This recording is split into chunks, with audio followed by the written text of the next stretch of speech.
దేవుడికి మహిమ కలుగును గాక. దేవుడు ఇచ్చిన మహాకృపను బట్టి దేవునికి అనేకమైన కోట్లాది వందనాలు చెల్లిస్తూ ఈరోజు సమస్త ప్రవక్తల నోట ముందుగా ప్రవచించిన విషయాలను ఇలాగ నెరవేర్చబడతాయి అనే విషయాలు నేర్చుకుని ఆరాధించుకుందాము.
అపోస్తల కార్యము 3వ అధ్యాయము 18వ వచనంలో ఒకసారి చూద్దాము.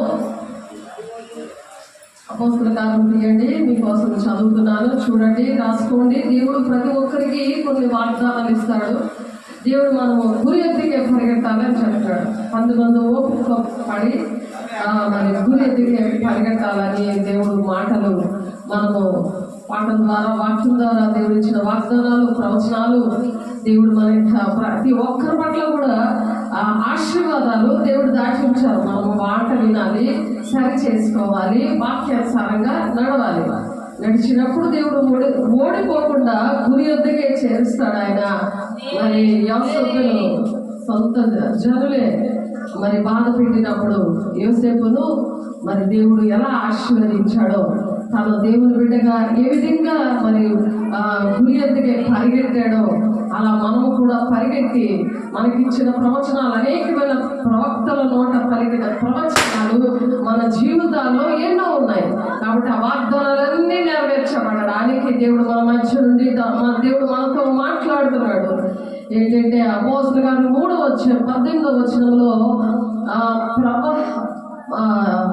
సమస్త ప్రవక్తల నోట ముందుగా ప్రచురపరిచిన విషయములను ఈలాగు నెరవేర్చను. సమస్త ప్రవక్తల నోట ముందుగా ప్రచురపరిచిన విషయములను ఈలాగు నెరవేర్చను అంటున్నాడు ఆయన. ఈలాగు నెరవేర్చాడు.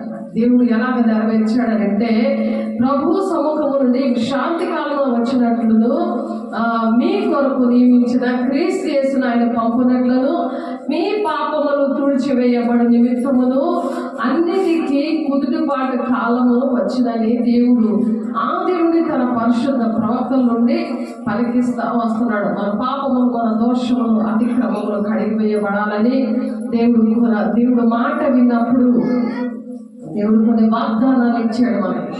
కాబట్టి ఆ వాగ్దానాలన్నీ కూడా నెరవేర్చబడి దేవుని రాజ్యానికి మనం వెళ్ళాలి. స్థిరమైన జీవితము దేవుని యొక్క దేవుని గుడి పార్శ్వాన కూర్చోబెట్టడానికి దేవుడు ఇష్టపడుతున్నాడు. దేవుడు మాటలు విన్న వాళ్ళకి మోషే ఇట్లను, ప్రభు దేవుడు నా వంటి ఒక ప్రవక్తను మీ సహోదరుల నుండి మీ కొరకు పుట్టించును అంటున్నాడు దేవుడు. ఎందుకంటే మన మధ్యన ప్రవక్తల్ని పుట్టిస్తానంటాడు. అంటే ప్రవక్తలు ఏం చేస్తారంటే జరగబోయే సంగతులు దేవుడు వారికి ప్రచురం చేస్తాడు.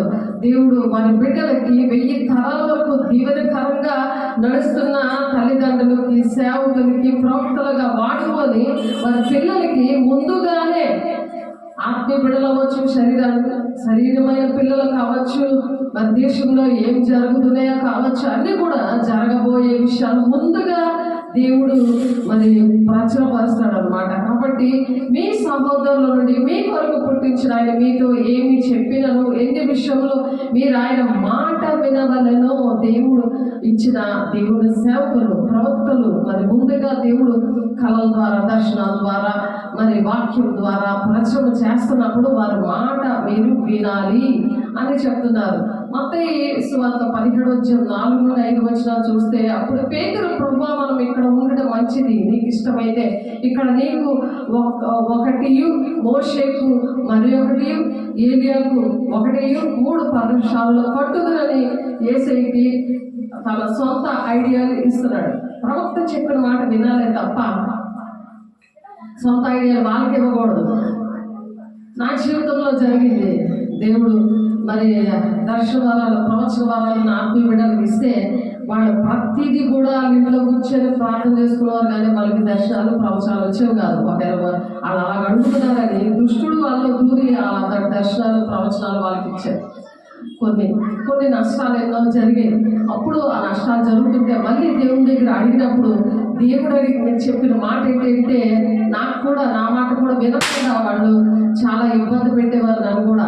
అప్పుడు ఇంగ్లాపల్లో, ఈ జోరుగుడిలో కొంతమంది దేవుని బిడ్డలు, ఆత్మీయ పిల్లలు ఏం చేశారంటే, అలాగా ఆయనకు బాధ వచ్చినప్పుడు అప్పుడు బాధ అర్థమైంది. అప్పుడు దేవుడు వాళ్ళతో సూటిగా మాట్లాడేది ఏంటంటే, మీ సేవకురాలు మాట వినండి, మీకు దర్శన వరం ప్రవచన వరము ఎప్పుడు ఆన్ చేస్తానో ఆమె ప్రార్థన చేసినప్పుడే మీకు ఆన్ అవుతాయి అని చెప్పారు. అంతవరకు ఆమెకి ప్రవచన దర్శనాలు ఆగిపోయాయి. ఎప్పుడైతే ప్రార్థన చేస్తే, ఎప్పుడైతే చీకట్లో వెళ్ళగొట్టడమో, ఏదైనా సమస్య కోసమో మరి మేడగారి అనుభవంలో ఉన్నట్టుగా అందరూ కలిసి ప్రార్థన చేస్తున్నప్పుడు అప్పుడు వారికి అన్ని కూడా వాళ్ళ సమస్యల విషయంలో ఆన్ అయ్యేవి. వెంటనే అన్య ప్రవచన దర్శనం ద్వారా అనేకమైన సమస్యలు దేవుడు మరి 8 పరిచర్యలు కూడా దేవుడు సహాయం దయచేశాడు. దేవుడు ఇక్కడ ఎందుకు ఈ మాటలు చెప్తున్నాడంటే, మన బూది గంతముల వరకు సాక్షులుగా మనం ఉండాలి. దేవుడు ఆ రోజు మరి యాకోబు, యోహాను, పేతురు మరి కొండ మీద తీసుకెళ్లి ప్రార్థన చేస్తున్నప్పుడు ఆయన్ని సిలువ వేయడానికి అందరు యూదులందరూ కూడా మరి సిద్ధంగా ఉండి మరి అటువంటి దేవుడు మన కోసం ప్రాణం పెట్టాలనే ప్రణాళిక అక్కడ ఆ దేవుడు నెరవేరుస్తున్నప్పుడు అతడు ఇంకనూ మాటలాడుచుండగా ఇదిగో ప్రకాశమైన ఒక మేఘము వారిని కమ్ముకుంది. అక్కడ కొండ మీద ప్రార్థన చేస్తున్నారు, వీళ్ళేమో పడుకున్నారు, ఏసే ప్రార్థన చేస్తారు. అతడు ఇంకనూ మాట్లాడుచుండగా ఇదిగో ప్రకాశమైన ఒక మేఘము వారిని కమ్ముకొనెను. ఇదిగో ఆయన నా ప్రియ కుమారుడు, ఈయన యందు నేను ఆనందించుచున్నాను. ఈయన మాట వినుడి. ఒక శబ్దము మేఘములలో నుండి పుట్టింది అనమాట. మేఘాలలో నుంచి పుట్టింది. అలా మేఘాలలో నుంచి పుట్టి అలాగా ఏం చెప్తున్నారంటే, అక్కడ శిష్యులు ఈ మాట విని బోర్లబడి మిక్కిలి భయపడగా యేసు వారి యొద్దకు వచ్చి వారిని ముట్టి లేని భయపడకూడని చెప్పారు. అప్పుడు వారు కనులెత్తి చూడగా యేసు తప్ప మరి ఎవ్వరు కూడా వారికి కనబడలేదు. వారు కొండ దిగి వచ్చి చూడగా మనుష్య కుమారుడు మృతులో నుండి లేచి వరకు ఈ దర్శనం మీరు ఎవరితో చెప్పకుడి యేసు వారికి ఆజ్ఞాపించాడు. అప్పుడు ఆయన శిష్యులు ఇలాగైతే ఏలియా ముందుగా రావాలని శాస్త్రులందరూ చెప్పుచున్నారని ఆయన అడిగారు. అక్కడ అటువంటి సిచ్యుయేషన్లో ఏం జరిగింది, అటువంటి పరిస్థితుల్లో ఆయన అక్కడ ఏలియా, మోషే ఇద్దరు కూడా ప్రత్యక్షం అయినప్పుడు అక్కడ వాళ్ళతో మాట్లాడుకున్నారు. దేవుడు అక్కడ ముఖము సూర్యుని వల్ల ప్రకాశిస్తుంది, ఆయన వస్త్రములు తెల్లగా వెలుగుతూ ఉన్నాయి. ఆ దినము యేసు రూపాంతరము కొండ మీద యాకోబు అతని సహోదరుడని యోహాను వెంట పెట్టుకొని మరి అక్కడ ఆ కొండ మీద ఏకాంతంగా పోయి వారి రూపాంతరము పొంది అక్కడ ప్రార్థన చేస్తున్నప్పుడు దేవుడు ఆ శక్తిగా మేఘం వచ్చి వీరు మాట వినండి అనే దేవుడు మాట వినండి అని అక్కడ చెప్తున్నారు. వాళ్ళు ఏంటంటున్నారు, పర్ణశాల కడతాము ఇలా ముగ్గురికి అంటున్నారు, ఏలియా, మోషేకి, ఏసేకి. కానీ ఆ మేఘం వచ్చి ఇదిగో ఈయన మాట, ఈయన నా ప్రియ కుమారుడు, ఈయన యందు నేను ఆనందించుచున్నాను, ఈయన మాట వినడని ఒక శబ్దము ఆ మేఘములో నుండి పుట్టెను. 5వ వచనంలో ఉంది. మొత్తం 17వ అధ్యాయము 5వ వచనంలో ఉంది. కాబట్టి దేవుడు ప్రవక్తల నోట పలికించిన మాట అది వెంటనే వినాలి, తప్పక నెరవేరుతుంది, జాబు చేయక వస్తుందని హబక్కు 2వ అధ్యాయం 2వ వచనంలో కూడా ఉన్నది ఆ మాట. కాబట్టి రాసుకోవాలి దేవుడికి చెప్పిన మాటలు, దానికోసం సరి చేసుకొని, అది కీడికలైతే వెంటనే సరి చేసుకొని ప్రార్థన చేసుకున్నప్పుడు వెంటనే దేవుడు ఆ దుష్టు నుండి విడుదలిస్తాడు. ఆ ప్రవక్త మాట విని వాడు ప్రజల్లో ఉండకుండా సర్వనాశనమగునని మరి ఆ అపోస్తలుల గారు 3వ అధ్యాయం 23వ వచనంలో ఉంది. మాట వినాలన్నమాట. అందుకని దేవుడు ఈ మాటలు చెప్తున్నారు. కాబట్టి ప్రవచనాలు నెరవేర్పు దినాల్లో మనం ఉన్నాము. అనేకమైన ప్రవచనాలు మన జీవితాల్లో నెరవేర్చబడ్డాయి. కాబట్టి మరి గలతీలు 3వ అధ్యాయం 26 నుండి చదివితే, గలతీలు రాసిన పత్రిక 3వ అధ్యాయము 26 నుండి చూద్దాము. గలతీలు రాసిన పత్రిక 3వ అధ్యాయము చూడండి. గలతీలు రాసిన పత్రిక 3వ అధ్యాయము చూడండి. గలతీలు రాసిన పత్రికలో దేవుడు కొన్ని మాటలు మనతో మాట్లాడడానికి ఇష్టపడుతున్నారు. గలతీలు రాసిన పత్రిక 3వ అధ్యాయము 26వ వచనంలో యేసుక్రీస్తు నందు మీరందరూ విశ్వాసం వల్ల దేవుని కుమారులై ఉన్నారు. మనం దేవుని కుమారులే ఉన్నాము, కుమార్తెలుగా ఉన్నాము. కాబట్టి మనం ఎలా ఉండాలి? దేవుడు మాట వినాలి. ఆయన మాట విన్నప్పుడు దేవుడు మాట విను అని ఇక్కడ మేఘం వచ్చి మరి యోహాను, పేతురుకి, యాకోబుకి చెప్పిన దేవుడు మన మధ్య కూడా ఉండి మరి యేసు క్రీస్తుని మీరు అందరూ విశ్వాసం వల్ల దేవుడు కుమారులై ఉన్నారు. మనకు విశ్వాసం అనేది ఉండాలి. విశ్వాసం అంటే ఇప్పుడు ప్రవక్తలు చెప్తున్న మాటలు విని ఒక విశ్వాసంతో, నిరీక్షణతో వాళ్ళకి లోబడి ఉండాలి. దానికోసము సరి చేసుకోవాలి. సరి చేసుకున్నప్పుడు మంచివి వస్తాయి, మరి దేవుని మాట వినకపోతే చెడువి కూడా వస్తాయి. కళలేంటి, దర్శనాలేంటి, ప్రవచనాలేంటి, ఇవన్నీ వస్తాయి. కాబట్టి మనం దేవునికి లోబడినప్పుడే వాగ్దానాలు నెరవేరుస్తాడు. కీడికాలు వస్తే కీడికాల నుండి విడిపిస్తాడు, బంధకాల నుండి విడిపిస్తాడు. కాబట్టి విశ్వాసం వల్ల దేవుని కుమారులై మీరున్నారు అని చెప్తున్నారు. ఏ స్వామితో నేను ఇంకనూ తండ్రి వద్దకు ఎక్కిపోలేదు కనుక నన్ను ముట్టుకొనవద్దని యేసయ్య మగ్దలేని మరియతో చెప్తున్నాడు. యోహాను 20:17 కనుక ముట్టుకొనవద్దు, అయితే నా సహోదరుల యొద్దకు వెళ్ళి నా తండ్రియు మీ తండ్రియు, నా దేవుడు మీ దేవుడైన వారి యొద్దకు ఎక్కిపోవచ్చున్నానని వారితో చెప్తున్నాడు ఆయన. కాబట్టి అవిశ్వాసముతో ఉండి మగ్దలేని మరియ మరి దేవుడు తనను ముట్టలేదు, ముట్టకుండా దేవుని మాట విన్నది. అప్పుడు ఎప్పుడైతే మనం మాట వింటామో, కావున మీరు ప్రియమైన పిల్లల వల్ల దేవుని పోలి మీరు నడిచి ఉంటారు అని చెప్తున్నారు. ఎఫెసీయులు 5:1 ప్రియమైన పిల్లలుగా దేవుడు ఉండడానికి సహాయం చేస్తున్నాడు. ప్రియమైన పిల్లలుగా మనము ఉండాలి. ఎవరి నిమిత్తము సమస్తము ఉన్నవో, ఎవరి వల్ల సమస్తమును కలుగుచున్నవో ఆయన అనేకులైన కుమారులు మహిమకు తెచ్చుచుండగా వారి రక్షణకర్తను శ్రమల ద్వారా సంపూర్ణంగా చేయట ఆయనకి తగును. ఎవరైతే దేవుడు పిల్లలుగా ఉంటారో వాళ్ళకి శ్రమలు వస్తాయి. శ్రమల్లో దేవుడు సంపూర్ణంగా చేస్తానని హెబ్రీయులకు రాసిన పత్రిక 2:10-15 చూస్తే మనల్ని ఓడిపోనివ్వకుండా ఆయన సంపూర్ణంగా శ్రమలోనే మరి శ్రమలనే నన్ను వెంబడించేవాడు తన సిలువనెత్తుకొని వెంబడించేవాడు నా పాత్రుడు అంటున్నాడు. అది దేవుడు మన సిలువ అంటే శ్రమలు అన్నమాట. అలాగా ఆ శ్రమలని వెంబడించినప్పుడే తండ్రి చిత్తాన్ని నెరవేర్చి దేవుడు తండ్రి కృపాసనం కూర్చున్నట్టుగా మనల్ని కూడా శ్రమల ద్వారా సంపూర్ణంగా చేయట ఆయన తగును అని చెప్తున్నాడు. కాబట్టి పరిశుద్ధపరచు వారికి, పరిశుద్ధపరచబడి వారికి అందరికీ ఒకటే మూలము. పరిశుద్ధపరచబడాలంటే ఆ శోధించబడిన మీదనే మనము సువర్ణంగా మార్చబడతాం. బంగారం మట్టితో ఉంటే మనము అది బంగారం అని మనం యాక్సెప్ట్ చేయము కదా, మనం వస్తువులుగా తయారు చేసి పెట్టుకోము కదా, దానికి విలువ ఉండదు కదా.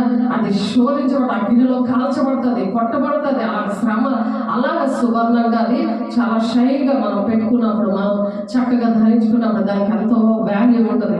అలాగా పరిశుద్ధపరచు వారికి, పరిశుద్ధపరచబడి వారికి అందరికీ ఒకటే మూలము. ఈ హేతువు చేతను వారిని సహోదరులని పిలుచుటకు ఆయన సిగ్గుపడక, దేవుడు సహోదరులు అని అటువంటి బిడ్డలందరూ కూడా మనము అన్నయ్య, అక్క, చెల్లి అని పిలుచుకుంటాము, తల్లి అని పిలుస్తాము, ఆత్మీయ తండ్రి అని పిలుస్తాం, ఆత్మీయ తల్లి అని పిలుస్తాం. అటువంటి సహోదరులు పిలిచి మనం సిగ్గుపడము, లేకపోతే సిగ్గుపడతారు అనమాట. అలా ప్రేమించలేరు, అలాగే అటువంటి బంధాన్ని కలిగి ఉండలేరు. నీ నామమున నా సహోదరులకు ప్రచురపరుతును, నీ నామమును నా సహోదరులకు ప్రచురపరుతును, సమాజము మధ్య నీ కీర్తిని గానము చేతును అని చెప్తున్నాడు. సమాజం మధ్యన మనం దేవుణ్ణి ఆరాధించగలము, గానము చేయగలము. అదేంగా మనం దేవుని ఆరాధించగలము, దేవుని మహిమను పొందుకుంటాం, దేవుని ప్రేమను పొందుకుంటాం. దేవుడు మనకి ఇచ్చిన ప్రవచనాలు నెరవేర్పులోనికి వస్తాయి, వాగ్దానాలు నెరవేర్పులోనికి వస్తాయి. కాబట్టి మరియు నేను ఆయనను నమ్ముకొని ఎందును అని, ఇదిగో నేను నాకు ఇచ్చిన పిల్లలను మరి ఎలా ఉంటారంట? దేవుడు ఇచ్చిన పిల్లలు మరియు నేను నమ్ముకొని ఎందును, ఇదిగో దేవుడు నాకు ఇచ్చిన పిల్లలను అని చెప్పుచున్నాడు. దేవుడు మనల్ని పిల్లలు అని చెప్తాడు. దేవుని కుమార్తెలు ఎంతమంది అయితే నా మూలంగా నడిపించబడతారో వాళ్ళే నా కుమారులు, నా కుమార్తెలు అని చెప్తాడు. ఆయన కుమారులుగా, ఆయన కుమార్తెలుగా మనం ఉండడానికి మనం ఇష్టపడాలి. ఆ విధంగా మనం పిల్లలుగా చేస్తానంటాడు. కాబట్టి ఆ పిల్లలు రక్త మాంసములు గలవారైనందున ఆ ప్రకారంగా మరణం యొక్క బలము గల వారిని, అనగా అపవాదిని మరణము ద్వారా నశింపజేయుటకును, జీవిత కాలమంతయు మరణ భయము చేత దాస్యములకు లోబడిన వారిని విడిపించుటకును ఆయన కూడా రక్త మాంసములో పాలువాడయ్యాడు. అందుకే ఎందుకంటే మనము ఆ దాస్యం అనే కాడిని మనం ఎలా మోస్తున్నాం, దేవుడు మరి నన్ను పోలి నడవమంటున్నాడు కదా. అందుకే ఆయన మోసి మనకు మోయడము, సిలువను ఎత్తుకొని వెంబడించడం ఆ విధంగా మనకి నేర్పించాడు. కాబట్టి జీవితకాలం అంతా కూడా మరణ భయము చేత దాస్యమునకు లోబడిన వారిని విడిపించడానికి దేవుడు మనల్ని నిర్ణయించుకున్నాడు. దేవుని పిల్లలుగా దేవుడు అందుకని ప్రవచనం, దర్శనము మన దేవుడు కృపావారాలతో నింపింది, అభిషేకించింది. అందుకనే దేవుడు మనల్ని అటువంటి శ్రమల నుండి విడిపించడానికి, మనం విడిపించబడ్డాం కాబట్టి అనేక మందిని అలా విడిపించడానికి ఆయన కూడా మన కోసం రక్త మాంసంలో పాలువాడయ్యాడు. ఆయన ఎందుకంటే ఆయన చేసి చూపించాడు. ఆయన మహిమతో వచ్చాడు, ఆయన పరలోక రాజ్యంలో ఉన్నాడు, ఆయన దేవుడు, ఆయన అందుకే చేశాడు అని సాతానుడు బోధిస్తూ ఉంటాడు మనిషికి. కానీ ఆ దేవుడు మహిమనంతటినీ ఇచ్చిపెట్టి వచ్చాడు. దేవుడు మహిమ స్వరూపి అయిన దేవుడు మనల్ని కూడా ఆయన మహిమతో నింపాడు. మహిమతో నింపి మరి దేవుడు అటువంటి కార్యాలు చేశాడు. కాబట్టి నేను ఇక్కడ అలాగ మనం ఉండాలని దేవుడు ఆశపడుతున్నారు. కాబట్టి అలాగా ఏర్పరచబడ వారిని ఎలా చేస్తాడంట? 2 తిమోతి గ్రంథంలో 2వ అధ్యాయంలో మాట ఉంది, అందుచేత ఏర్పరచబడిన వారు నిత్యమైన మహిమతో కూడా క్రీస్తు యేసు నందుని రక్షణ పొందవల్లని నేను వారి వరకు సమస్తము ఓర్చుకుంటున్నాడు. అందుకనే పౌలు గారు అలా ఓర్చుకుంటున్నాడు. దేవుడు పౌలులాగా మనల్ని నిలబెట్టాలని, నేను క్రీస్తుని పోలు నడుస్తున్నాను, మీరు నన్ను పోలు నడవండి దేవుడు నిలబెడుతున్నాడు మనల్ని. అందుకు నిలబడుతున్నాడు దేవుడు. కాబట్టి మనం ఓర్చుకోవాలి, గురి ఎద్దుకే పరిగెట్టడానికి. ఎటువంటి శ్రమ వచ్చినా సరే ఆ సిలువ ఎత్తుకుని మనం వెంబడించాలంటున్నాడు. ఈ మాట నమ్మదగినది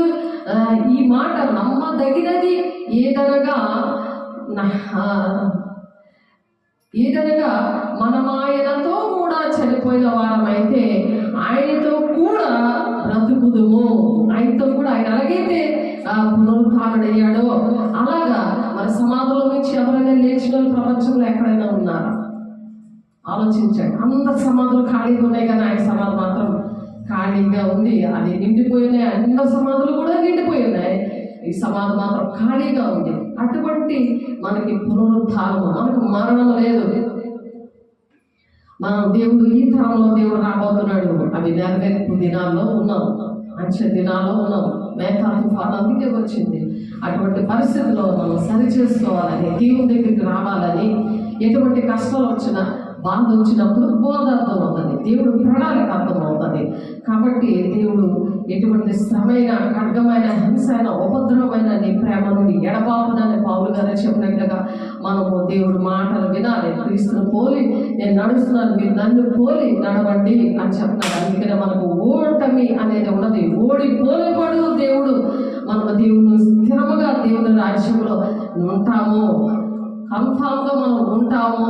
దేవుడు మాటలు విన్నప్పుడు సహితము దేవుడు సహించిన వారం అయితే ఈ మాట నమ్మదగినది ఏదనగా మనం ఆయనతో కూడా చనిపోయిన వారం అయితే, ఆయన ఎలాగైతే పాపం విషయంలో చనిపోయి శ్రమలన్నీ కూడా తట్టుకొని తండ్రి చిత్తాన్ని ఏ విధంగా నెరవేర్చాడో అలాగ మనము ఓటం అనేది మన జీవితంలో వచ్చినా, ఎటువంటి పరిస్థితులు వచ్చినా, బంధువులను అందరూ విడిచిపెట్టినా, కుటుంబం విడిచిపెట్టినా, ఎవరు విడిచిపెట్టినా దేవుని ప్రేమ, దేవుని తండ్రి యొక్క చిత్తము వాళ్ళ పట్ల కంపల్సరిగా ఓడిపోకుండా ఆ తండ్రి చిత్తం నెరవేర్చబడి దేవుని రాజ్యం వారసులుగా దేవుడు తీసుకెళ్తున్నాడు అంటున్నాడు.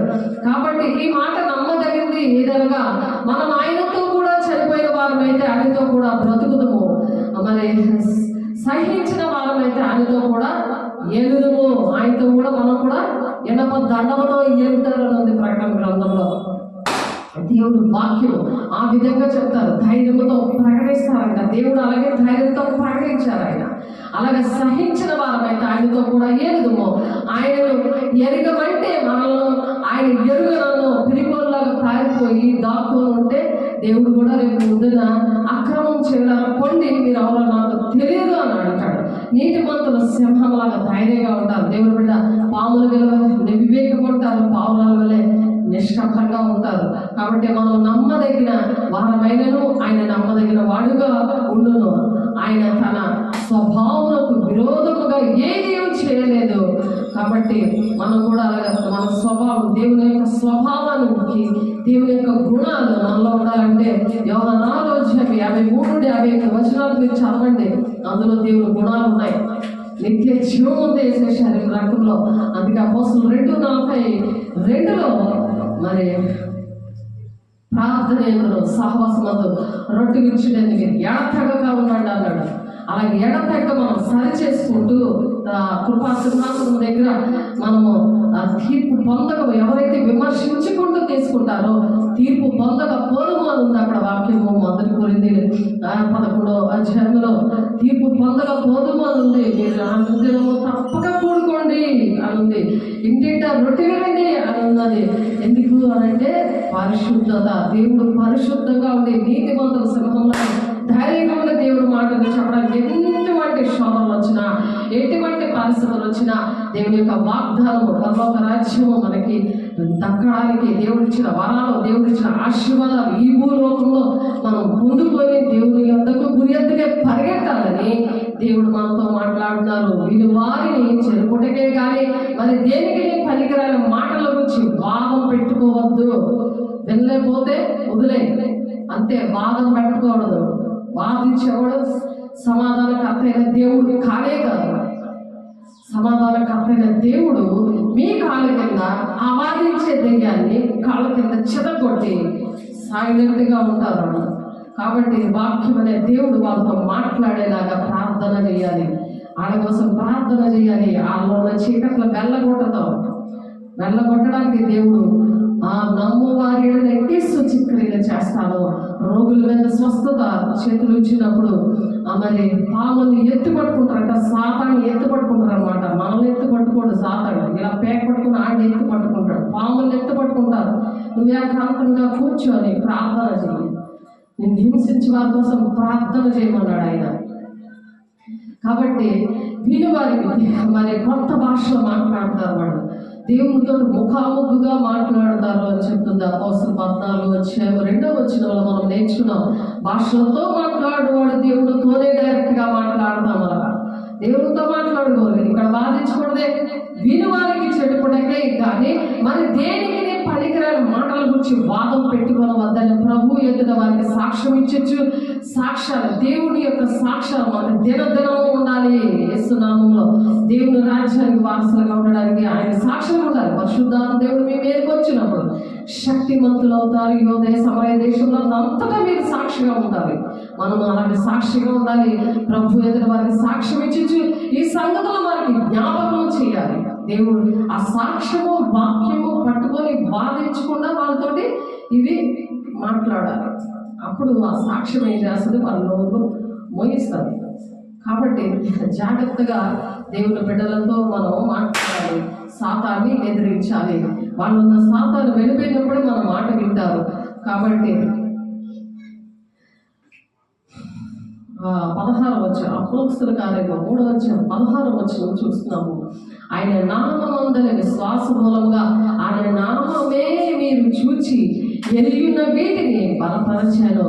ఆయన వల్ల కలిగిన విశ్వాసమే మీ అందరి ఎదుట వీరికి పూర్ణ స్వస్థత కలుగజేసింది. సాక్ష్యాలు మనకు ఎన్నో దేవుడు గుడ్డినప్పటి నుండి చెస్ట్ క్యాన్సర్ నుండి పొడుగు రావడం, చనిపోయిన ఆవు బ్రతికింది, మరి జంతువులే ప్రేమించాడు, మనుషులు కూడా బ్రతికించాడు, మనుషుల్ని పాడైపోయిన జీవితాన్ని బ్రతికించాడు. దేవుడు అనేకమైన అద్భుత కార్యాలు చేశాడు. వ్యభిచారపు చీకటిని నేను చంపారు. వ్యభిచారపు చీకటి గర్భస్రావం కలిగించేస్తానని చూపించిన దెయ్యమని దేవుడు నేను కాల్చాడు. దేవుడికి అనేకమైన మహిమ చెల్లిస్తున్నాను నేను ఈరోజు. ఎందుకంటే ఎంత మరి ప్రయాస అంటే వ్యభిచారం ద్వారా ఈ లోక స్నేహము దేవునితో వైరమని ఎరుగరా, దేవునికి మీరు శత్రువులని యోసేపు 4:4 ఉంటే మరి అది ఏకీభవించినందుకు ఈ సమస్య వచ్చింది, ఈ శోధన వచ్చింది. ఎప్పుడైతే మరి నేను అలాగ ఏకీభవించానో, ఈ టీవీలు, సీరియళ్ళు, ల్యాప్టాప్లు ఇవన్నిట్లోని ఇవే ఇదంతా ఈ రీల్స్ చూసుకోవడము, మరి ఇవన్నీ కూడా కంటిన్యూగా చంటి పిల్లలతో సహా 2 గంటల వరకు అలా చూసుకొని ఉండడము, ఇటువంటి పరిస్థితుల నుండి దేవుడు యేసునామములో విడుదల ఇచ్చాడు. దామే దేవుడు వందనాలు, స్తోత్రాలు. దేవుడు ఆ గర్భఫలాన్ని దేవుడు దీవించాడు అన్నమాట. అటువంటి కార్యాలు ఎప్పుడు చేస్తారు? పూర్ణ స్వస్థత కలుగుతుంది మన సాక్ష్యాల ద్వారా, మన వాక్యం ద్వారా. వాదించకూడదు. మనకు ఒక సాక్ష్యాలు దేవుడు ఎన్నో అద్భుత కార్యాలు చేస్తాడు.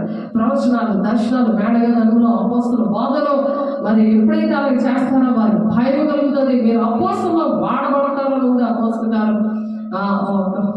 2:43. కాబట్టి ఆ విషయాలు 1 యోహాను 1వ వచనంలో మీరేది చూచారో, ఏది తాకి చూచారో అవి మీరు చెప్పకుండా ఉండలేరు.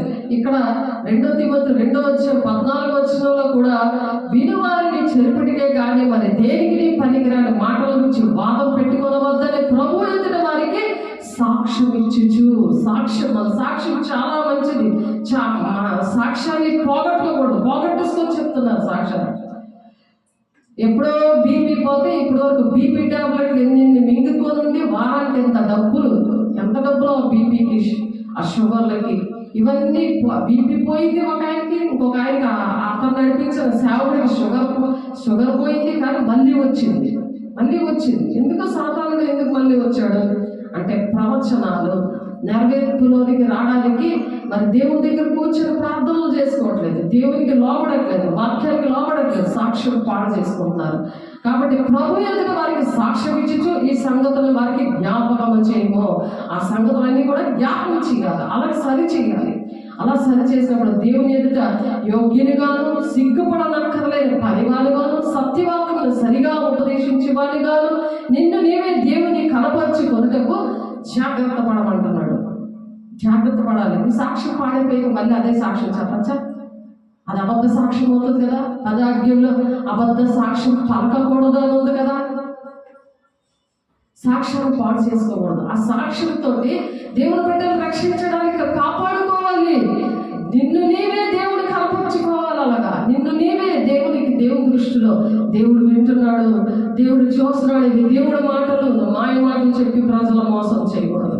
అది మోసపుచ్చే ఆత్మకి నేను అప్పచెప్పుతున్నాను ఉంది 1 దశలోనికే పత్రిక 2:12 దేవుడే అప్పచెప్తాడు. మళ్ళీ మోసపుచ్చే ఆత్మ ఉందా? భ్రమపరిచే ఆత్మ ఉందా?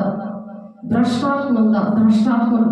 ఆత్మకు చేయడానికి కార్యాలకి నేను అప్పచెప్తున్నాను అన్నది రోమా 1:28 కాబట్టి ఆ భ్రష్ట ఆత్మ, అపవిత్ర ఆత్మ అప్పచెప్పుతానన్నది. నువ్వు దేవునికి చోటు ఇవ్వకపోతే రోమా 1:24 ఉంది. మరి ఏ ఆత్మ? పరిశుద్ధాత్మ కావాలి మనకి. పరిశుద్ధాత్మ దేవుడు నడిపిస్తున్నాడా? నీ సాక్ష్యం పాడు చేసుకొని బ్రహ్మపంచాత్మతో, లౌకిక ఆత్మతో, మరి మనుష్యాత్మతో, మనుషుల సంగతులు మనుష్యాత్మకే అర్థమవుతాయని మొదలుకొనింది 2:12-13 ఉంది. చదవండి. చాలాసార్లు చెప్పడం జరిగింది ఈ మాటలు. ఏ ఆత్మతో ఉన్నావు? భ్రమలో ఉండి నీ డబ్బులన్నీ వేస్ట్ చేసుకుంటున్నావా?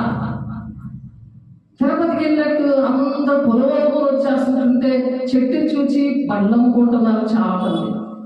ఎవరో భక్తి పనుడు ఉన్నాడు అనుకోండి, ఆయన చూసుకొని ఏదో మొక్కుబడి కింద వెళ్ళిపోవడం, మొక్కుబడి పనులు చేయకూడదు. దేవుడు నీ పట్ల ఒక ప్రణాళిక ఇచ్చాడు, అధ్యక్షత పదవి ఇచ్చాడు, పరిచారం చేయమని ఇచ్చాడు, పరిశుద్ధులుగా ఉండడానికి దేవుడు పిలుచుకున్నాడు. ఫిలిప్పీయులు 1:1 ఉంది అన్నమాట. వాళ్ళ కోసం పౌలు, తిమోతి మరి రాస్తున్నారు. ఆ కింద వచనాలన్నీ మీరు చదివితే ఫిలిప్పీయులు 1:1 చెప్పుకున్నాం ఈ మాటలు. కాబట్టి ఏ పరిస్థితుల్లో సాక్ష్యాన్ని ఏ విధంగా మనం కాపాడుకుంటున్నాము? సాక్ష్యాన్ని కాపాడుకుంటూ దేవుని విడలకి మరి భూదిగంతముల వరకు మనము సాక్షులుగా ఉంటున్నామా?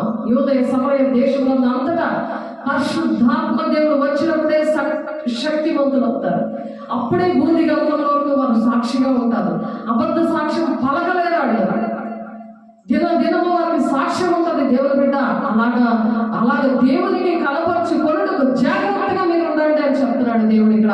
2వ తిమోతికి రాసిన పత్రిక 2వ అధ్యాయం 15వ వచనంలో, అపవిత్రమైన మట్టి మాటలకు విముఖుడమై ఉండము. అట్టి మాటలు ఆడువాడు మరి ఎక్కువగా భక్తిహీనులైపోతున్నాడు. అబద్ధాలు చెప్పి, అబద్ధ సాక్ష్యాలు చెప్పి, అబద్ధ బోధ చేస్తూ వాళ్ళు అలా దినదినానికి భక్తిహీనులైపోతారంట. పురుగు పుండు పాకినట్లు వారి మాటల ప్రాకులు వారిలో హోమనీయులు వినోదులు ఉన్నారు. అలా ఉంటున్నావా? అటువంటి వారితో ఏకీపిస్తున్నావా? ఒక సాక్ష్యం చూడాలి, వారి పరిచయం చూడాలి. వాళ్ళకి నువ్వు ఖర్చు పెట్టాలి. డబ్బులైనా, నీ శక్తినైనా, పరిచారకులు అలా సహకరించాలి. అలా సహకారుల పేర్లు జీవ గ్రంథంలో ఉంటాయంట. ఫిలిప్పీలు రాసిన పత్రిక 3వ అధ్యాయంలోని 4వ వచనంలో ఉంది అది. కాబట్టి మనం ఎవరికి సహకరిస్తున్నాం? అప్పుడే తండ్రి చిత్తం నెరవేర్చినట్టు దేవుని రాజ్యాన్ని మనం వెళ్తాం. మొత్తం 7:21లో నా తండ్రి చిత్తాన్ని ఎవరైతే నెరవేరుస్తారో వాళ్ళే దేవుని రాజ్యానికి మరి వెళ్తారని ఉంది అక్కడ. ప్రభా అని పిలిచేవాడు దేవుని రాజ్యాన్ని ప్రవేశించడు. కానీ దేవుడు నేను చెప్పిన ప్రకారం చేయక నన్ను ప్రభా వేరుగా పిలుస్తున్నాం అంటున్నాడు దేవుడు. అలా అందించడంలో మనం లేవే ప్రార్థన దేవుడు మాట్లాడకపోయినా మరి దుష్టుడు చేస్తున్న కళలు, దర్శనాలు, ప్రవచనాలు నడిపించడం ఇవన్నీ ఎవరు చేస్తున్నారు? ఈ ఆత్మలు ఉన్నాయి కదా, ఏ ఆత్మను పరీక్షించుకోవాలంటే 1 యోహాను 1వ అధ్యాయంలోని 1 యోహాను 4వ అధ్యాయం 1వ వచనంలో పరీక్షించుకోవాలి. మనలో క్షణము కూడా మనలో ఏ ఆత్మ ఉన్నదో పరీక్షించుకొని వేసే శరీర రక్తము ఎడతెగక తీసుకోమంటున్నారు. అపోస్తలుల బోధది, పౌలు గారు నడిచిన బోధది. నేను క్రీస్తుని పోలి నడుస్తున్నాను, మీరు నన్ను పోలి నడవడాన్ని ఛాలెంజ్గా దేవుడు పౌలుని పెట్టుకున్నాడు. కాబట్టి అపోస్తలుల బోధ అనేది దేవుడు నేర్పించాడు. ఈ బోధలో మీరు పోరాడండి అని మరి యోధా పత్రికలో మరి 1వ అధ్యాయం 3వ వచనంలో మరి ఆ విషయంలో పోరాడాలి. ఎందుకంటే దేవుని రాజ్యము ఇరుకు మార్గము, ఆ ఇరుకు మార్గంలో ప్రవేశించ పోరాడాలి అంటున్నాడు. ఇది ఒక పోరాటం. కాబట్టి అందులో ఓడిపోనివ్వడు అని దేవుడు వాగ్దానం ఇస్తున్నాడు. దేవుడు వాగ్దానం ఇచ్చిన దేవుడు నమ్మదగిన దేవుడు. క్రీస్తులోనికి బాప్తిస్మం ఇచ్చిన మీరందరూ కూడా క్రీస్తుని ధరించుకున్నారు అంటున్నాడు. ఎవరి దగ్గర బాప్తిసాలు తీసుకుంటున్నారు? దేవుడిని ధరించుకునే వారి దగ్గర. దేవుని అపోస్తలుల బోధలో పెరుగుతున్న వారు మరి ధరించుకుని దేవుణ్ణి ధరించుకుంటారు. యేసుని మనం రోజు ధరించుకోవాలి. బాప్తిసం తీసుకుంటే ఒక రోజుతో అయిపోయింది కాదు. ఆ వరములు మరి తేటగా అభివృద్ధి చెందాయని మరి అందరికీ కూడా మరి తేటగా కనపరుచుకోవాలని చెప్తున్నాడు. మరి సిగ్గుపడలేని పనివారిగా మనం ఉంటాం. తేటగా మనం కనపరుచుకోవాలి. మన అభివృద్ధిని అందరికీ కూడా తేటగా కనపరుచుకోవాలంటున్నారు. హస్తనిక్షేపంగా చేసినప్పుడు దేవుని యొక్క వరాలు ఉంటాయి. ఆ వరాల్ని అవి అభివృద్ధి చేసుకొని వాటిలో సాధకం చేయాలంటున్నాడు తిమోతి పత్రికలో మరి చెప్పి ఆ అభివృద్ధి అంటే తేటగా కనబడనిమ్ము అని చెప్తారు. అలా కనపరుచుకునే వారిగా మనం ఉండాలని దేవుడు ఆశపడుతున్నారు. విశ్వాస మూలంగా యేసుక్రీస్తునందు విశ్వాస మూలంగా కలిగిన వాగ్దానం విశ్వాసం ఉంచే వారికి అనుగ్రహింపబడినట్లు లేఖనము అందరినీ పాపములో బంధించదు అనుంది వాక్యం. గలతీ 3:22లో లేఖనము పాపము అందులో అందరినీ కూడా బంధించి ఉంచింది. యేసుక్రీస్తునందు విశ్వాస మూలంగా కలిగిన వాగ్దానం విశ్వసించే వారికి మరి ఆ బంధకముల నుండి విడుదల కావాలంటే ప్రతి పాపము నుండి కూడా విడుదల రావాలంటే సార్ ప్రతి వాక్యాన్ని కూడా మనం వింటూ మరి దాని ప్రకారం నడుస్తూ సరి చేసుకుంటూ వాక్యమైన అర్థములో సరి చేసుకుంటూ మరి ఉండడానికి మధ్యవర్తి కాడు. కానీ దేవుడు ఒక్కడే మధ్యవర్తి అనమాట. దేవుడు ఒక్కడే మనకి మధ్యవర్తి దేవుడు. కాబట్టి దేవుని మధ్యవర్తిగా మరి యేసయ్యను పెట్టి ఆయన ప్రాణము పెట్టాడు మన కోసము. గలతీయులు 3:20లో ఉంది ఆ మాట. కాబట్టి మరి దేవునికి ఇష్టంగా ఆ విధంగా ఉండాలి. అలా వాగ్దానాలు నెరవేర్చబడాలని దేవుడు ఆశపడుతున్నాడు దేవుడు. కాబట్టి దేవుడు మన కోసము అందుకు శాపంగా మారాడు. ఆయన ఇందుని గురించి రాళ్ళ మీద వేలాడిన ప్రతి వాడును శాపగ్రస్తుడు అని ఉన్నది. అలాగా మన కోసం, మన పాపముల కోసము ఆయన శాపమైపోయాడు. ఆయన మరి ఆత్మల గురించిన వాగ్దానము విశ్వాసం వల్ల మనకు లభించినట్లు అబ్రహాం పొందిన ఆశీర్వాదం క్రీస్తు యేసు ద్వారా అన్ని జనులకు కలుగునట్టుకై శాపమే మనలను మన ధర్మశాస్త్రం యొక్క శాపము నుండి దేవుడు మనల్ని విడిపించడానికి దేవుడు ఈ భూలోకానికి వచ్చాడు. మనం ఇంకా దేవుడు మాట వినకుండా దేవుడు ప్రవచనాల ద్వారా, దర్శనాల ద్వారా, కళల ద్వారా, సేవకుల ద్వారా, వాక్యం ద్వారా మాట్లాడుతుంటే మనకి ఇష్టం వచ్చినట్టు నడవడానికి దేవుడు ఇష్టపడకుండా ఈరోజు దేవుడు మాట్లాడుతున్నారు. దేవుడు బిడ్డ నీతో నాతో గల్తీ 3:13 వచనంలో మరి ఆ శాపము నుండి దేవుడు విడిపించి అన్ని జనులకు కలుగుటకై క్రీస్తు మన కోసము శాపమే మనలను ధర్మశాస్త్రం యొక్క శాపము నుండి దేవుడు మనల్ని విడిపించాడు. అలా మనల్ని విడిపించిన దేవుడు మనం అనేక మందిని మరి విడిపించే వారిగా మనం అలా ఉండాలని దేవుడు మనం అటువంటి విశ్వాసము కలిగి మనం ఉండాలని దేవుడు ఆశపడి చెప్తున్నాడు. కాబట్టి విశ్వాస సంబంధులే విశ్వాసం గల అబ్రహాముతో కూడా ఆశీర్వదించబడతారు.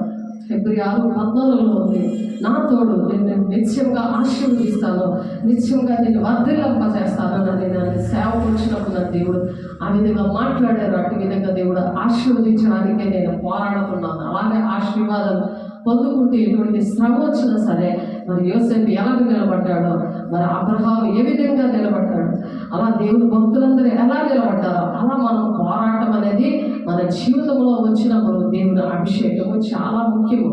కొత్తలైన ఆత్మతో నింపబడినప్పుడు, మన భాషలతో నింపబడినప్పుడు, భాషలతో మనం ప్రార్థన చేస్తున్నప్పుడు, దేవుడితో డైరెక్ట్గా అలా మాట్లాడుకుంటున్నప్పుడు దేవుడు ప్రతి అవసరతను కూడా యేసునామములో దేవుడు తీర్చడానికి, దేవుని యొక్క వాగ్దానాలు నెరవేర్చడానికి ఇష్టపడుతున్నాడు. దేవుడు విశ్వాసం మూలంగా అన్ని జనులను నీతిమంతులుగా తీర్చడనే లేఖనం ముందుగా చూచి నీ అంట అన్ని జనులందరూ ఆశీర్వదించబడుతురని అబ్రహాములకు సువార్తను ముందుగా ప్రకటించాడు. నా పిలుపు అదే. అందుకే అన్ని జనుల మధ్యన దేవుడు నాకు మరి సేవ అనేది ఇచ్చారు. దేవుడు సేవ ఇచ్చి దేవుడు కొన్ని మాటలు దేవుడు నాతో మాట్లాడారు. సేవకుని పుట్టిస్తాను అని చెప్పి గలతీ 3:36 ఉంటుంది. గలతీ 3:36 కూడా ఆ మాట ఉంటుంది. చూడండి, గలతీ 3:36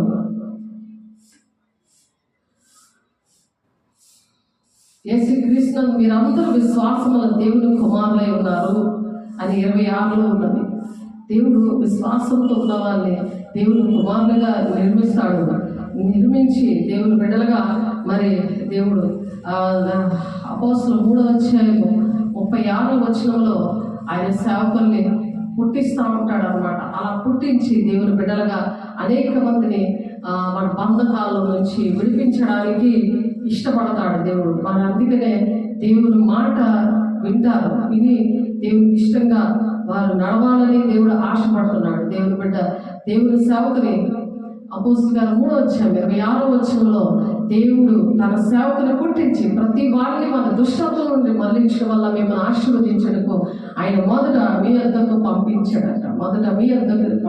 అలా సేవకుల్ని పుట్టిస్తాడు. అలా దేవుడు నాతో మాట్లాడి దేవుడు నన్ను సేవలోనికి తీసుకొని వచ్చాను. అందరూ కూడా దేవుని కోటాను వందనాలు చెల్లించుకుంటున్నాను. దేవుని బిడ్డ నిన్ను కూడా దేవుడు పుట్టించాడు ఎందుకు అని అడగాలి. నేను ఏ పరిచరించాడు, ఎందుకు మనం జీవిస్తున్నాము అనే విషయాలు, మనం ఏ ప్రణాళికలో ఉన్నామో, ఏ ప్రవచనం ద్వారా దేవుడు నాతో మాట్లాడారు, ఏ విషయాల్లో నన్ను దేవుడు ఆశీర్వదించడానికి ఇష్టపడుతున్నాడు అనే విషయాలు మనం నేర్చుకోవాలి. అనేక విషయాలు దేవుని దగ్గరగా అడగాలి. అడిగి దేవుని దగ్గర నుంచి ఆ వాగ్దానాలు పొందుకోవాలి. దేవుని దగ్గర కూర్చున్నప్పుడు దేవుడు వెంటనే మాట్లాడే దేవుడు కాబట్టి దేవుడు అందరికీ మన ఆ మాటలన్నీ కూడా వినబడాలి, మనకి అవి జరగాలి, ఆ దేవుని స్వరం వినాలి అనే ఒక ఆశ అనేది మనం దేవుడు ఇచ్చి అభివృద్ధి చెందుతాడు. భూమిని నిందించే వారిగా దేవుని బిడ్డలుగా మనల్ని రుజుపరుచుకుంటాడు.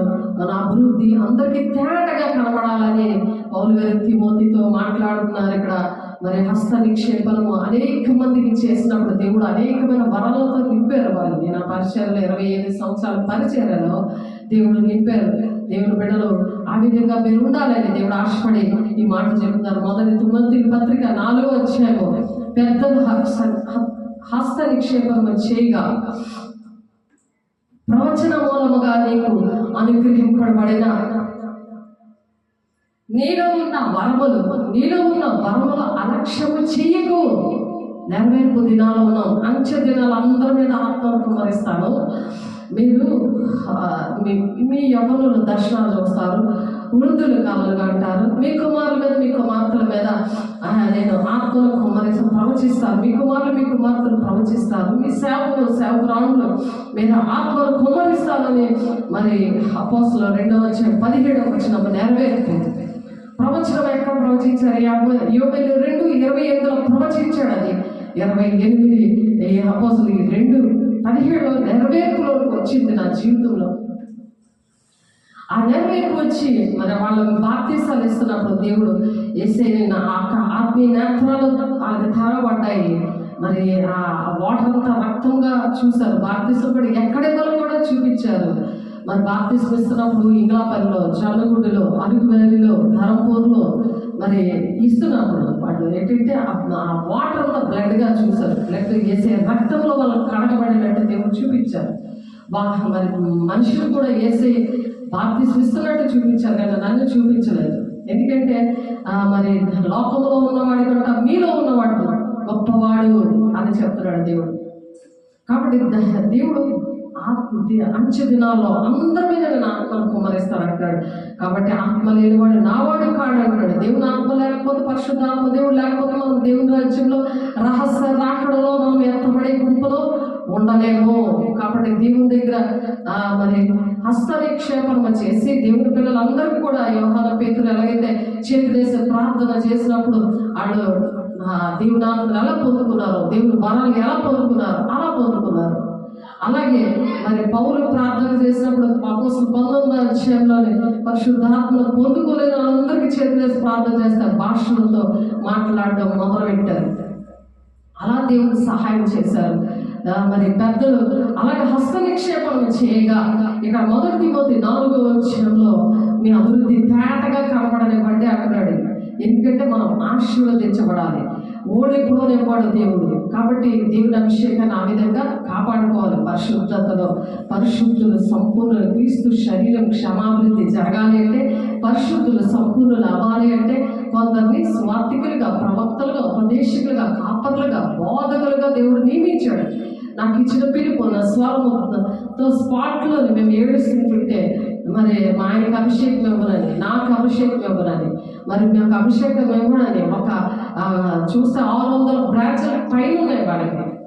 మేము పరిచయం చేసి ఆస్తిలో భాగం ఇచ్చి, దశ భాగం ఇచ్చి, పరిచయం రాత్రి పనులు చేసి మేము ఆ విధంగా మేము అక్కడ ఆలోచిస్తూ ఉంటే దేవుడు ఆ విధంగా మేము ఏడుస్తున్నా సరే దేవుడు చూశాడు. అక్కడ దేవుడు ఒక ప్రణాళిక మా పట్ల ఉంది.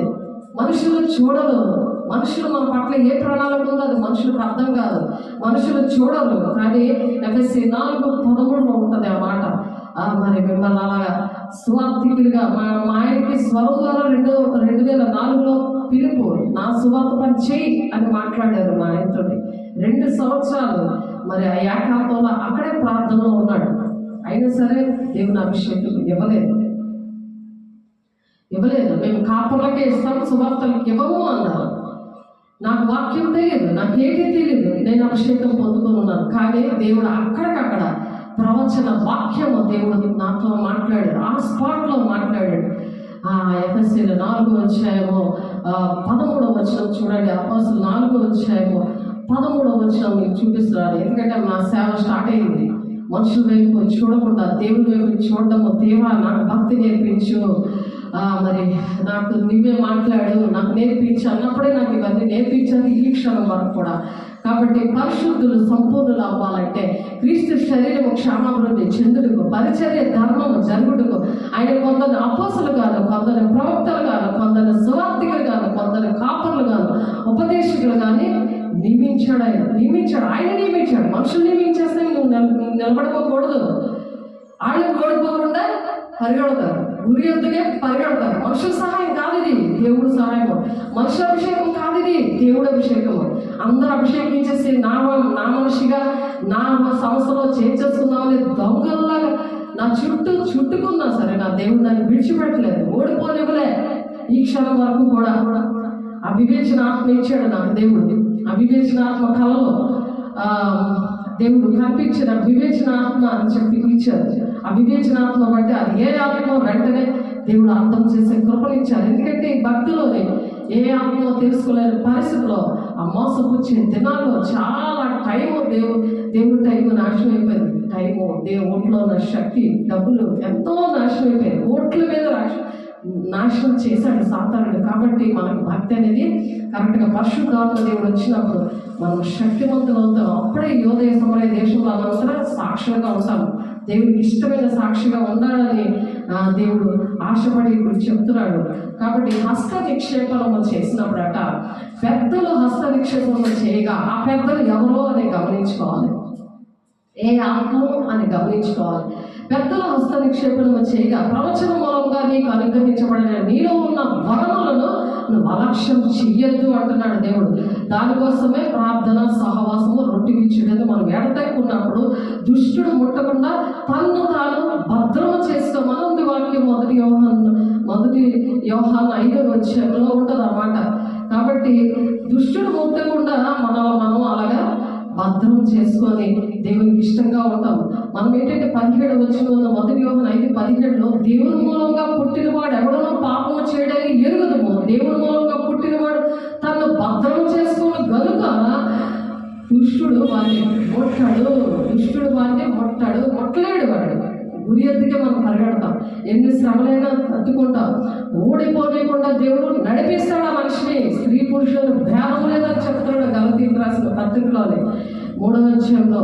కాబట్టి పెద్దలు హస్త నిక్షేపణం చేయగా ప్రవచన మూలంగా నీకు అనుగ్రహించిన బడిన నీలో ఉన్న వరములను అలక్ష్యం చేయకు. నీ అభివృద్ధి అందరికీ తేటగా కనబడే నిమిత్తం వీటిని మనస్కరించము, వీటి అనే సాధకము చేసుకున్నాము. సాధకం అంటే భాషలతో మాట్లాడుతూ ఉండాలి, భాషలతో మాట్లాడాలి.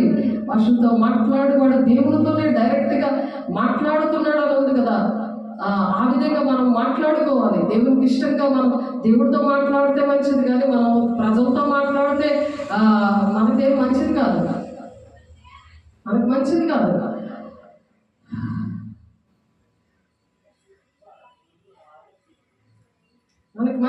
కాబట్టి నీ అభివృద్ధి అందరికీ తేటగా కనబడినట్లు వీటిని మనస్కరించు, వీటి అంతే సాధకము చేసుకోనము. నిన్ను గూర్చి నీ బోధన గురించి జాగ్రత్త కలిగి ఉండము. మన బోధ మనం ఇష్టం వచ్చినట్టు దేవుడి మాటలు చెప్తే మరి కఠినమైన తీర్పు ఉంటుంది అని చెప్తున్నారు 3వ అధ్యాయంలో. కాబట్టి మనం ఎలాగా బోధిస్తున్నాం?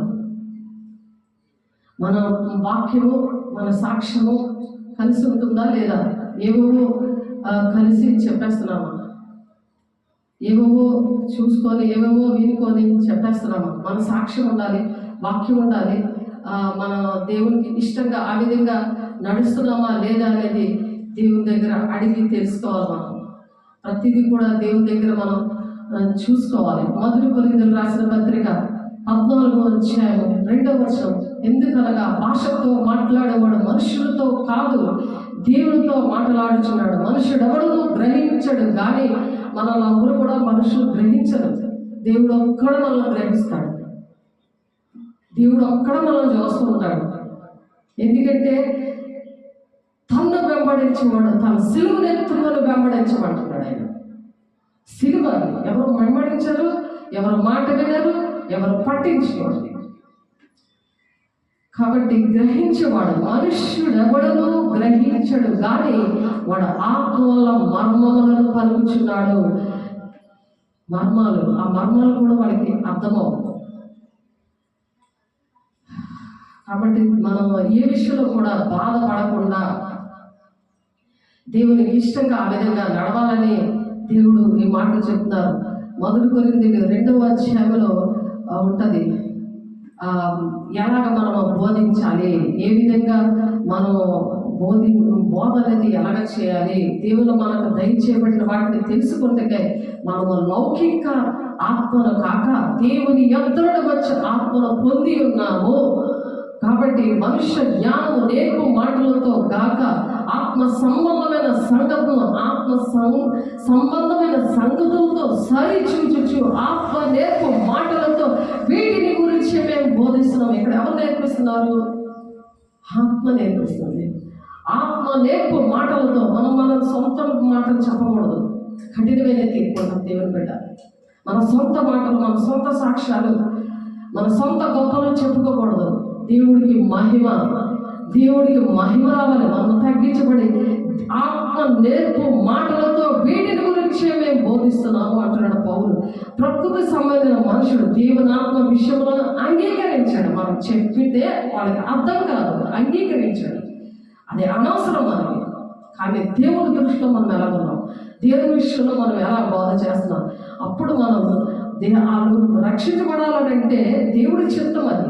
కాబట్టి ఇక్కడ 1 తిమోతి 4:16 నిన్ను గూర్చి నీ బోధన గూర్చి జాగ్రత్త కలిగి ఉండము, వీటిలో నిలకడగా ఉండము, నీ విరామం చేసి నిన్నును నీ బోధ విన్ను వారిని అప్పుడు రక్షించుకుంటాం. అప్పుడు మనకు అథారిటీ వస్తుంది. రక్షించుకోవడం అంటే దేవుడు రక్షించుకోవడానికి దేవుడు అనుగ్రహిస్తే కానీ దేవుడు అనుగ్రహం లేకుండా మన వల్ల ఏంటి కాదు. వాళ్ళకి ఏదో డబ్బులు ఇచ్చేస్తే వాళ్ళకి భోజనాలు పెట్టేస్తాం, వాళ్ళకి అలాగన్నీ చేసేస్తాం. కానీ దేవుడు అనుగ్రహము లేకపోతే ఉండదు, ఆ బోధ రాదు.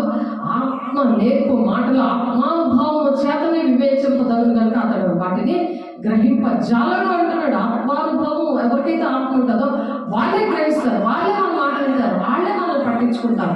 వాళ్ళ ద్వారానే మనకి ఏదైనా సహకారం అనేది వస్తుంది. ప్రార్థన అయినా చేస్తారు సంఘం కోసం.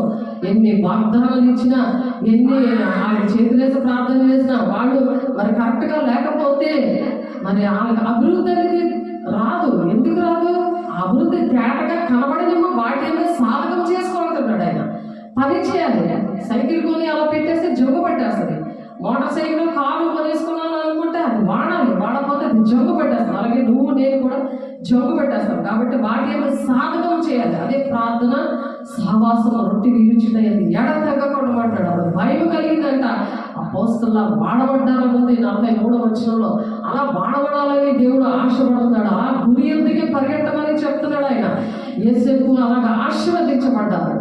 యేసేపుని దేవుడు ఎంతకన్నా ఆశీర్వదించాడు. కుటుంబం పట్టించుకోకపోయినా, ఎవరు పట్టించుకోకపోయినా సరే దేవుడు పట్టించుకుంటాడు. దేవుడు బిడ్డ ఆత్మ సంబంధమైన అన్నింటినీ వివేచించుడు, కానీ అతను ఎవరికి చేతనైనా వివేచింపబడడు.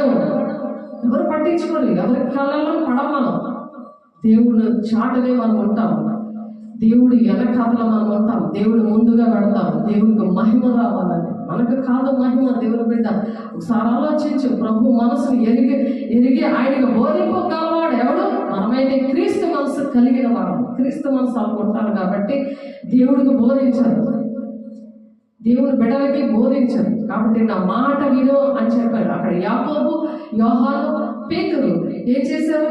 వీళ్ళకి 3 గుడాలను కట్టిద్దామని వాళ్ళ సొంత ఐడియాలు పెడతారు. అందుకనే మనం సొంత ఆలోచనలు పెట్టుకోకూడదు. ఆ మేఘం వచ్చి, ఆ శంకిన మేఘం వచ్చి ఆవరించి, ఈయన నా ప్రియకుమారుడు, ఈయన మాట మీరు వినండి అని చెప్తారు. నా మాట కూడా అలాగే వినమని నా ఆత్మీయ బిడ్డలకి చెప్పారు. అలా మన మాట దేవుడు బిడ్డలు వింటారు, వాళ్ళని రక్షిస్తాడంట. అటువంటి బోధ విలువాన్ని నేను రక్షిస్తాను అంటున్నాడు ఆయన. 1 తిమోతి 4:16 మీ బోధ విన్న వారిని నేను రక్షిస్తాను. మీరు వింటున్నారు, ఆన్లైన్లో ఉంది, ఆఫ్లైన్లో ఉంది, మీరు మిమ్మల్ని రక్షిస్తానని దేవుడు ఆశపడి చెప్తున్నాడు. దేవుడు బిడ్డ మీరు రక్షణలోని కొనసాగాలని, దేవుని రాజ్యానికి రావాలని, ఎత్తబడే గుంపులో ఉండాలని, ప్రభు మనసు ఎరిగినవాడు, ఆయనకు బోధింపగలవాడేవాడు. ఆయనకు మనం బోధించకూడదు. ఆయన ఆత్మ ద్వారానే దేవుడు మరి ఆత్మ సంబంధమైన వాడు అన్నింటినీ విభజిస్తాడు. నిన్ను ఎవరు పట్టించుకోవట్లేదా? ఇదేం బాధపడదు. ఇంట్లో వాళ్ళు పట్టించుకోవట్లేదా? నీకు ఎవరు సపోర్ట్ చేయట్లేదా? బాధపడదు. ప్రకృతి సంబంధంలో నేను అలాగే చూస్తారు. కాబట్టి యేసేపుని అలాగే చూశారు, పౌలుని అలాగే చూశారు. ఏసైని కూడా అలాగే చూశారు. ఏసై తన ఇంటి వారిని ఏంటంటే మొదట తన ఇంటి వారి దగ్గరికి వెళ్ళాడు, కానీ అక్కడ ఎవరు కూడా ఆయన అంగీకరించారు. ఆ విశ్వాసం బట్టి వారు అంగీకరించలేదని ఉంది. మత్తయి 13వ అధ్యాయం మీరు చదివితే 53 నుండి 58 వచనాల్లో వారి అవిశ్వాసాన్ని బట్టి అక్కడ ఏ కార్యము చేయలేదు అంటున్నాడు. మీరు విశ్వాసం కలిగి ఉంటేనే దేవుడు వచ్చి అక్కడ కార్యం చేస్తారు, దేవుడు బిడ్డలు తీసుకొస్తారు. మీ విశ్వాసం ద్వారానే, మన విశ్వాసం ద్వారానే దేవుడు మనతో ఉంటాడు. మనుష్య జ్ఞానము నేర్పు మాటలతో కాక ఆత్మ సంబంధమైన సంగతులతో సరిచూసుకోవాలి.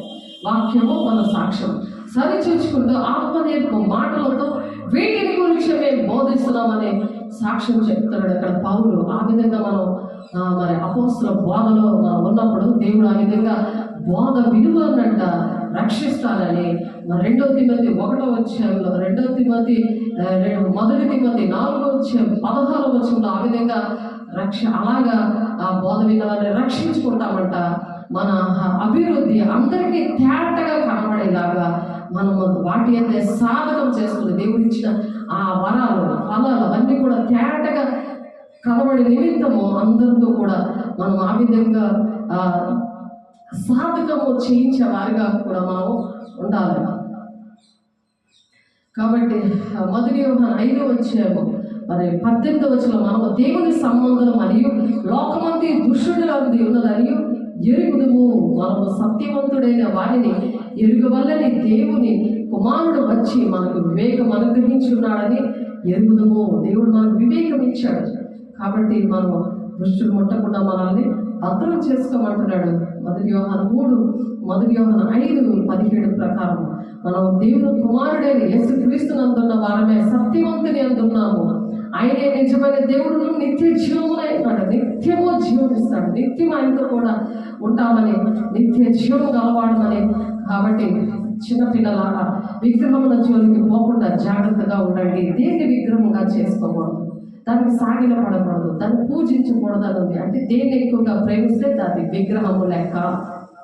సమయం అంతా దేవుడికి ఇవ్వాలి, దేవుడితో మాట్లాడుకోవాలి. దేవుడు మాట్లాడినవి, ఆయన మాట్లాడినవి రాసుకోవాలి.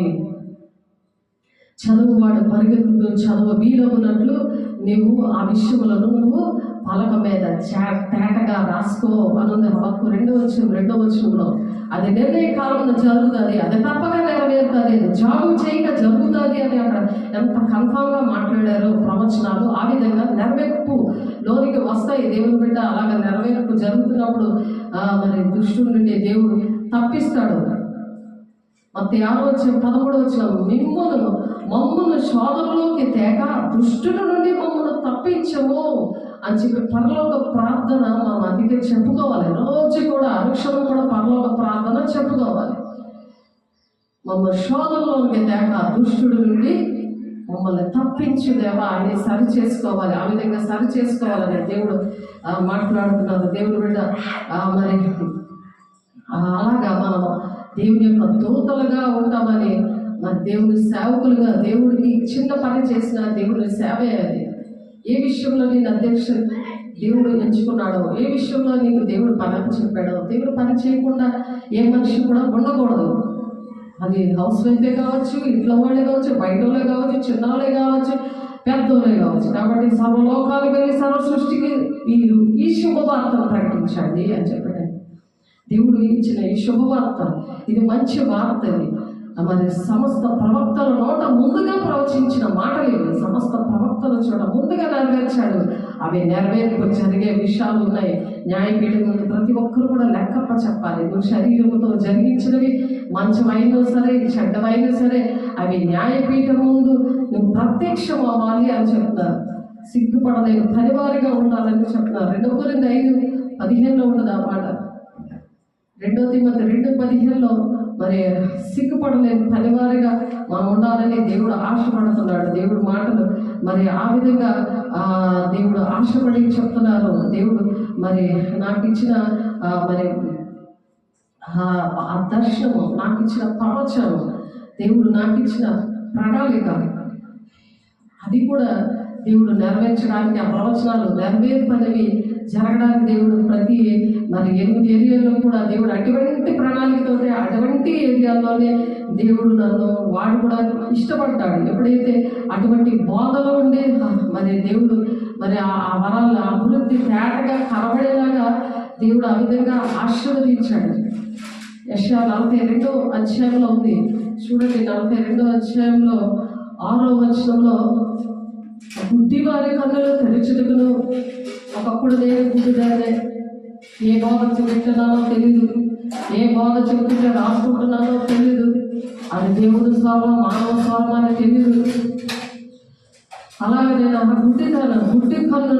గుడ్డివారి కన్నులు తెరచుటకును, బంధింపబడిన వారిని చెరసాలలో నుండి వెలుపలికి తెచ్చుటకును, చీకటిలో నివసించే వారిని బందీ గృహంలో నుండి వెలుపలికి తెచ్చుటకును, యెహోవానగు నేనే నీటి విషయంలో నిన్ను పిలిచి నీ చెయ్యి పట్టుకొని ఉన్నాను. నా దేవుడు ఎప్పుడైతే నా చెయ్యి పట్టుకున్నాడో ఆ బాధ్యతలు చెప్పాడు. అభివృద్ధి తేటగా కనబడేలాగా దేవుడు సహాయం చేస్తున్నాడు. ఇప్పుడు యూట్యూబ్ ఛానల్ అదే కదా, అందరికి అభివృద్ధి తేటగా కనబడేలాగా దేవుడు సాక్ష్యాలతో, వాక్యంతో దేవుడు ప్రజలను రక్షించడానికి గ్రేట్ కమిషన్ అంటే దేవుడు అది ప్రధానమైన ఆజ్ఞ మీ ఇంటిలోకి వచ్చి మిమ్మల్ని దర్శించి మీతో మాట్లాడే దేవుడు యూట్యూబ్ ద్వారా సహాయం చేశాడు. ఆ శుభవార్తను ప్రకటించడానికి సదాకాలం దేవుడు మనతో ఉంటాడట. 28వ అధ్యాయం 20వ వచనంలో ఉందన్నమాట. కాబట్టి యెహోవానగు నేను నేటి విషయంలో నేను పిలిచి నీ చేయి పట్టుకొని ఉన్నాను, నిన్ను కాపాడి ప్రజల కొరకు నిబంధనగాను అన్యజనులకు వెలుగుగాను నేను నియమించి ఉన్నాను. యెహోవానగు నేనే, ఇదే నా నామము, ఎవరికి నా మహిమను నేను ఇచ్చేవాడను కాను, నాకు రావాల్సిన స్తోత్రంలో విగ్రహములకు చెందనివ్వను అంటున్నాడు. దేహమే దేవుని ఆలయంగా ఎక్కడైతే మనం నిలబడతామో అలాగ చెందకుండా దేవుని మహిమని ఎవరికి కూడా, ఎవరిని నువ్వు విగ్రహంగా నువ్వు ప్రేమిస్తున్నావు, ఎవరికి నువ్వు పొగడుతున్నావు, ఎవరిని పొగుడుతూ వాళ్ళ మీద ఆధారపడుతున్నావు, దేవుడి మీద ఆధారపడుతున్నావా, మనుషుల మీద ఆధారపడుతున్నావా? అందుకే మనుషులు నమ్మటి కంటే, రాజులు నమ్మటి కంటే యెహోవాను ఆశ్రయించడం మేలు. వారికి ఏ మేలు వదిలేయకూడదని చెప్తాడు. కాబట్టి కొత్త గీతం పాడమని చెప్తున్నాడు. అందుకనే బూది గంతము ఉండే ఆయన స్తుతించండి అని చెప్తాడు. కాబట్టి అలాగా స్తుతించాలని, ఆరాధించాలని దేవుడు ఆశపడుతున్నారు. యెషయా 42:10 ఉందన్నమాట. కాబట్టి ఆయన ప్రతి క్షణం కూడా ఆయన ఆరాధించాలి, స్తుతించాలి. అలాగా మనం ఉండాలని దేవుడు ఆశపడుతున్నాడు. మొదటి దశలోనికి 4వ అధ్యాయంలో కూడా ఒక మాట ఉంటుంది, చూద్దాము, ముగించేసుకుందాం. మొదటి దశలోనికి పత్రిక 4వ అధ్యాయము, మొదటి దశలోనికి పత్రిక 4వ అధ్యాయం 2వ వచనంలో, కాగా మీరు ఎలాగో నడుచుకొని దేవుని సంతోషపరచవల్ల మా వల్ల నేర్చుకున్న ప్రకారంగా మీరు నడుచుకొనిచున్నారు. ఈ విషయంలో మీరు అంతకంతగా అభివృద్ధి నొందవాలని మిమ్మల్ని వేడుకొని ప్రభువైన యేసునందు హెచ్చరించుచున్నాము. మన అభివృద్ధి తేటగా కనబడాలని తిమోతి పత్రికలో మనం ఇప్పుడు చూసాము. మన అభివృద్ధి తేటగా కనబడాలంటే దేవుని సాక్షిగా మనం నిలబడాలి. అదే వాటి అంతే మనం సాధకం చేసుకోవాలి. కానీ మనుషుల్ని నమ్ముకొని, రాజుని నమ్ముకొని కన్నా యెహోవాను ఆశ్రయించి ఆయన పాదాల దగ్గర మనం గడిపినప్పుడు దేవుడు ఆ హెచ్చరికని దేవుడు దీవించి ఆశీర్వదించుగాక. మీరు పరిశుద్ధులు ఒకటికే అనగా మీరు జాగ్రత్తగా దూరంగా ఉండి దేవుని చిత్తము అంటున్నాడు ఆయన. మీలో ప్రతి వాడు దేవుని ఎరుగని అన్యజనుల వలె కామాభిలాషయందు కాక పరిశుద్ధత యందును ఘనత యందును తన గడపను ఎట్లు కాపాడుకోవడం వల్ల అది ఎరుగుటి ఉండి దేవుని చిత్తము. ఈ శరీరము నువ్వు కన్నుతో నీ కళ్ళు తేటకుంటే నీ శరీరం అంతే వెలుగుమయమే ఉంటుంది అన్నది వాక్యం. నీ కన్ను చెడినదైతే నీ శరీరం అంతా చీకటమయమైపోతుంది అన్నది వాక్యం. కాబట్టి ఆ వెలుగు సంబంధంగా ఉండాలంటే యాకోబు 4:4లోని శత్రువులుగా ఉండకూడదు. వ్యభిచారులారా, మీకు ఈ లోక స్నేహం దేవునితో బయలువని మీరు ఎరుగరా, మీరు దేవునికి శత్రువులు అంటున్నాడు. కాబట్టి ఆ దేవునికి శత్రువులుగా కాకుండా పరిశుద్ధుల యందును ఘనత యందును, పరిశుద్ధత యందును ఘనత యందును తన ఘటమును ఎట్లు కాపాడుకోవలనో అది ఎరిగి ఉంటే దేవుని చిత్తము. ఆ దేవుని చిత్తము ఎవరైతే చేస్తారో అది వాళ్ళు దేవుని రాజ్యానికి వెళ్తారని మత్తయి 7 వచ్చాము 21 వచ్చిన ప్రకారం దేవుని రాజ్యానికి మనం ఆ విధంగా సిద్ధపడదాము. పరిశుద్ధులవుడికే దేవుడు పిలిచాడు, కానీ అపవిత్రంగా ఉండడానికి పిలవలేదు అంటున్నాడు. మొదటి దశలోనికి పత్రిక 4 వచ్చంలో 7 వచ్చంలో మనకి పరిశుద్ధత అనేది దేవునితోనే ఉంటుంది. పరిశుద్ధత దేవునిలోనే మనం ఉండినప్పుడు పరిశుద్ధత ఆత్మలోను శరీరంలోను కూడా, శరీరము 2 పరిశుద్ధంగా ఉండాలని దేవుడు చెప్తున్నారు. 2 కొరింథీయులకు రాసిన పత్రిక 7 వచ్చిన 1 వచ్చినంలో. కాబట్టి ఉపేక్షించబడ మనుషులు ఉపేక్షింపడు, కానీ మీకు తన పరిశుద్ధాత్మను అనుగ్రహించిన దేవుడినే ఉపేక్షించుచున్నాడు. సహోదర ప్రేమను గూర్చి మీకు వ్రాయనక్కర్లేదు, మీరు ఒకరినొకరు ప్రేమించదు. దేవుడి చేతనే మనం నేర్పబడతాం, మనుషుల చేత కాదు. దేవుని ఎవరిని ప్రేమించాలి? దేవుని ఆజ్ఞలు గైకొన్నవాడు దేవుని ప్రేమిస్తాడు అన్నమాట. వాళ్ళే నీ తండ్రి చిత్తాన్ని నెరవేర్చమని నీ తల్లి సహోదరులు అని చెప్తున్నాడు. కాబట్టి ఎవరిని కలిగి ఉన్నాం, మనం ఎవరిని వెంబడిస్తున్నాము అది ఆలోచించుకొని మనం దేవుని రాజ్యానికి అట్టి విధంగా సిద్ధపడదాము. మరి పరిశుద్ధతలో మనం కొనసాగాలని, మన అభివృద్ధి మరి దేవుని సంతోషపెట్టడానికి మీరు ఎలాగో నడుచుకొని దేవుని సంతోషపరచవలను, దేవుని సంతోషపరచాలి. నాకు దేవుని మాటలు విని దాని ప్రకారం నడుస్తున్నాము లేదని వాక్యమైన అర్థంలో సరి చేసుకొని దేవుని యందు నడుచుకొని దేవుని సంతోషపరచాలని మనం మా వల్ల నేర్చుకున్న ప్రకారంగా మీరు నడుచుకొనిచున్నారు. ఈ విషయంలో మీరు అంతకంతకు అభివృద్ధి నందవాలని మిమ్మల్ని వేడుకొని ప్రభు యేసునందు హెచ్చరిస్తున్నాను అని పౌలు గారు చెప్తున్నాడు. కాబట్టి దశలోని సంఘాలకి ఆ దేవుడు చెప్తున్నారు. దేవుడు ఇక్కడ గ్లోరీ గాస్పెల్ చర్చ్ ఆర్గనైజేషన్కి దేవుడు హెచ్చరిక చేస్తూ ఏమని చెప్తున్నారు? దేవుని దగ్గర మీరు అంతకంతగా అభివృద్ధి పొందాలంటే వాటి మీద మీరు సాధకం చేసుకోండి. ఎలా మీరు నడాలో, దేవుని ఎలా సంతోషపెట్టాలో, ఆయన సంతోషపెడతానంటే మీ హృదయ వాంఛన తీరుస్తా అన్నాడు. మొదటి యోహాను 3:21 వచ్చిన. కాబట్టి ఏదైనా మనకు కావాలంటే మనుషులు ఆడడం కాదు, నా కోసం ప్రార్థన చేయండి, దేవుని సంతోషపరచాలి. ఈ విధంగా మొదటి దశలోకి 4:2 వచ్చే ముందు ఆయన అలా సంతోషపరచబడతాడు. అలాగే దేవుని బిడలుగా మనం అంతకంతకు అభివృద్ధి చెందాలని, తండ్రి చిత్తం నెరవేర్చాలని ఆశపడుతూ ఈ మాటలు దేవునికి అప్పచెప్పుతున్నాము. దేవుడు ఈ మాటలు బహుగా ఫలింపు దయచేసి మనలో అభివృద్ధి చేయగాక. ఈ ప్రవచనము ఆ మాటలు మన నెరవేర్పులోనికి వచ్చునుగాక. ప్రార్థన చేసుకుందాం. పరిశుద్ధాత్మ దేవ, మహిమగల దేవ, అభిషక్తుడ, నీ కృపలో ఆయన మమ్మల్ని ఎంతవరకు భద్రపరిచి మాతో మాట్లాడిన ప్రతి మాటను బట్టి నీకు వందనాలు. మహిమ ఘనత ప్రభావాలు మీకే చెల్లిస్తున్నాను ప్రభా. పరిశుద్ధాత్మ దేవుడా, మమ్మల్ని ఎంతగానో ప్రేమించి మాకు నాయకుడిగా, బాధకుడిగా, యజమానుడిగా మీరు నడిపిస్తున్నందుకు వందనాలయ్యా. అయా చేతులెత్తి అయా ప్రార్థన చేస్తున్న ప్రతి ఒక్కరిని తీర్మానాలతో పాపక్షమాపణ అనుగ్రహించండి.